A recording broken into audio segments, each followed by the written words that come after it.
Brian Taylor, Cam, what are some must-gets this upcoming recruiting class 2023? The NFL draft should be a wake-up call to everyone. There's so much work needed. You know, I don't like playing the must-get game.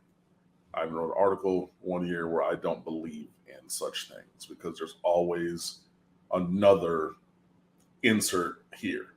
Now, obviously, there is a, right time, right place element, where you need somebody at this position this year. So missing on them is hurtful, but yeah, there's going to be another wide receiver. There's going to be another offensive tackle. There's another one. But man, in this class,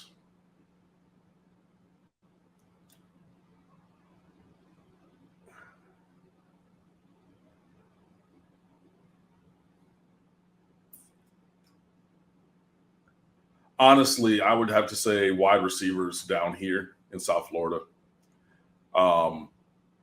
Because it's like defensive ends a couple years or last year, there's just more than you can shake a stick at.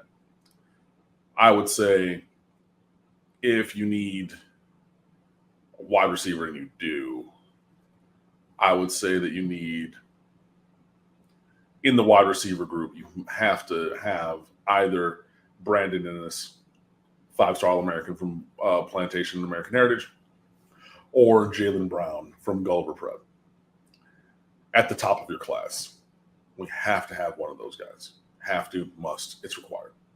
To Marcus's point, how much gain are we gaining for Clemson commit Nathaniel Joseph from Miami Edison? More than a little bit. Miami has been pushing for him. I believe his nickname is Ray Ray.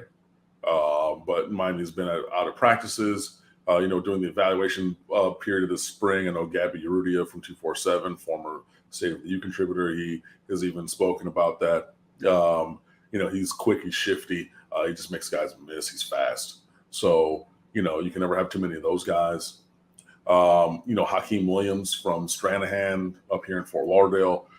He's the big-bodied guy. He's the 6'5" on the roster, power forward for the basketball team. So, 6'3.5", 6'4". But, yeah, he's got the size and speed.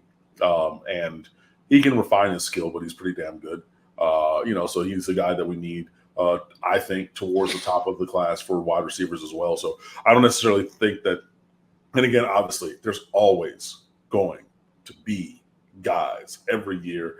It just depends on where they are and what positions. And then in general, you just need a couple real blue chip or offensive tackles and a defensive tackle or two. But, like the big boys, like there are guys that you're going to need there. For those positions, you're probably going to look elsewhere than South Florida just because we usually don't have many of those dudes down here, which is why I think that this roster has struggled a little bit and sometimes trying to fit square pegs in round holes by making the guys that we have here into things that they're not, i.e. Navon Donaldson coming back, trying to be a right tackle, because he was 6'6", so he tried it. I mean, obviously that's the position with the higher compensation floor at the NFL level, but move inside, buddy. You don't have the quickness, you don't have the foot speed to play outside, but he fit the physical profile. So you try to, force something where it doesn't necessarily fit. But yeah, locally, I would say along the wide receiver front, I need and there's so many more names. There's so many more names than what I'm going to say. Just trust and know and believe that. I need 2 of Brandon Ennis, Jaylen Brown, and Hakeem Williams. And then, yeah, like between both lines, I need over 2.5 blue chip tackles, offensive and defensive.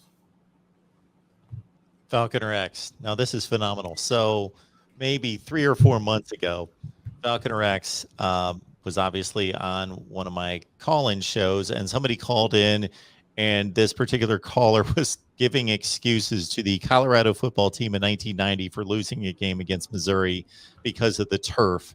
And Falconer X, ever since, he never fails to come up with a clever and witty line something to do with turf, that Mark, why don't you got to give us your top 10 turf rankings or whatever he has to say for the day.